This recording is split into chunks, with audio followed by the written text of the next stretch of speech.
বন্ধুরা দেখতে পাচ্ছেন মহানন্দা নদী। দেখুন নদীটি কত চমৎকার। দেখুন ঠিক মহানন্দা নদীর এই যে আমি যেখানে দাঁড়িয়ে ভিডিও করছি এটি কিন্তু বাংলাদেশের ভেতরে আছি, তেঁতুলিয়া উপজেলায়। আর ঠিক এই যে দেখছেন যে চর পড়ে গেছে, এই যে নদীর যে চরটা দেখতে পাচ্ছেন এটি কিন্তু ইন্ডিয়ার মধ্যে।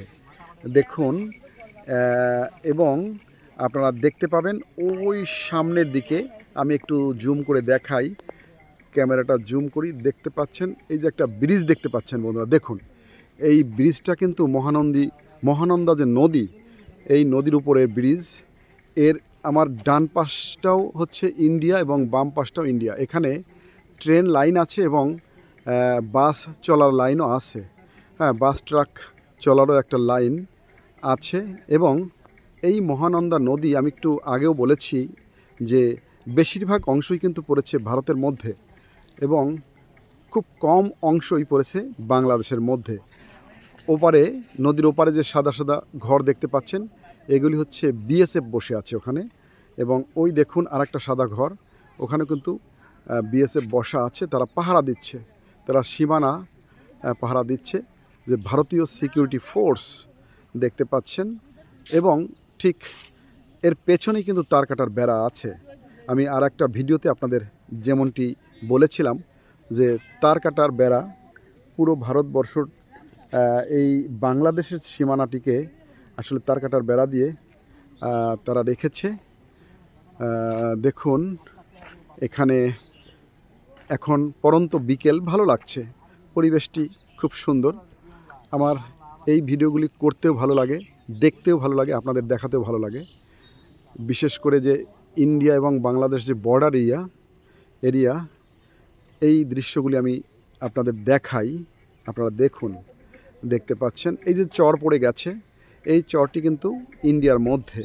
এখানে যারা লোকাল পিপল আছে তাদেরকে জিজ্ঞেস করলাম, তারা বললেন যে এটি পুরোটাই হচ্ছে ইন্ডিয়ান সীমানা এবং ঠিক ওপারটাও ইন্ডিয়ান সীমানা। এবং এই যে আমি যে ঘাসগুলি দেখাচ্ছি, এই যে রাস্তা, এটা হচ্ছে বাংলাদেশ। এই যে লতা পাতাগুলি আছে, একটি ছাগল দেখতে পাচ্ছেন। এবং আমি যে রাস্তা দিয়ে হাঁটছি বা আমার সামনে যে একটি কুকুর শুয়ে আছে, একজন ভাই টুপি মাথায় দিয়ে দাঁড়িয়ে আছেন, একটা মোটরসাইকেল রাখা আছে, এটি হচ্ছে বাংলাদেশের রাস্তা দেখতে পাচ্ছেন।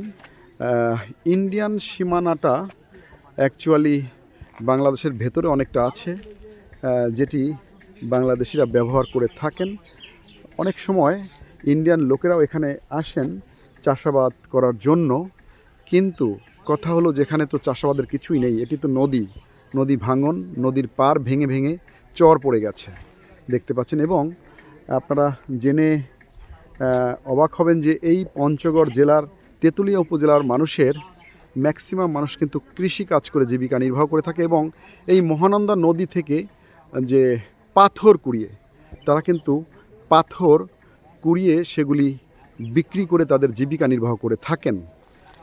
ম্যাক্সিমাম লোকই এটি করে থাকেন, বাট আমরা কিন্তু আজ কোনো শ্রমিক দেখতে পাচ্ছি না, বা কোনো পাথর যারা কুড়িয়ে বিক্রি করেন সেই ধরনের মানুষ আমরা দেখতে পাচ্ছি না। তো দেখুন একদম সামনে দেখা যাচ্ছে একটা গরু মাঠে চড়াচ্ছে। আসলে ওটা মাঠ নয়, ওটি হচ্ছে নদীর চর, মহানন্দা নদীর যে চর, ওটাও কিন্তু ইন্ডিয়ান সীমানার মধ্যে আছে। হয়তো এই গরুটি বা একটি ছেলে দেখা যাচ্ছে, বেশ কয়েকটি গরু দেখা যাচ্ছে, ওরা হয়তো বাংলাদেশেরই, তো তাদের সীমানাটা হয়তো ব্যবহার করছে। তাদের বলতে বোঝাচ্ছি ভারতীয় সীমানা ব্যবহৃত হচ্ছে দেখুন। এবং এখানে উপজেলা পরিষদের বেশ কিছু অফিস আছে এবং ইকো পার্কের জন্য নির্ধারিত। হ্যাঁ বন্ধুরা, একজন দর্শনার্থী যেমনটি বলছিলেন যে এটি তেঁতুলিয়ার পুরনো বাজার, তেঁতুলিয়া যে উপজেলার পুরনো বাজার ছিল, এই বাজারটি এখন নেই, এখানে ইকো পার্ক করা হবে সেই ধরনের একটি পরিকল্পনা হাতে নেওয়া হয়েছে। এই জন্য এখান থেকে বাজার উচ্ছেদ করা হয়েছে।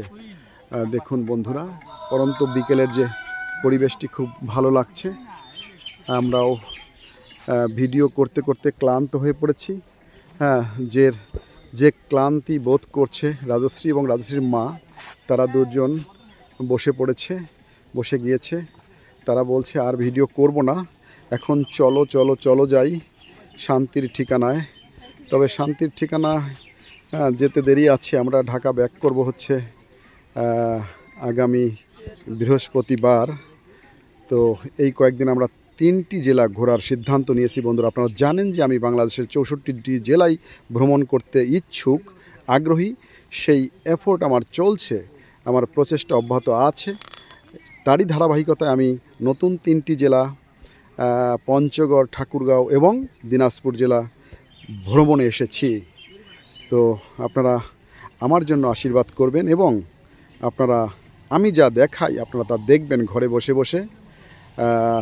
ঘিয়ের স্বাদ হয়তো ঘোল দিয়েও মেটাতে পারেন আপনারা বন্ধুরা। Thank you so much for watching my video.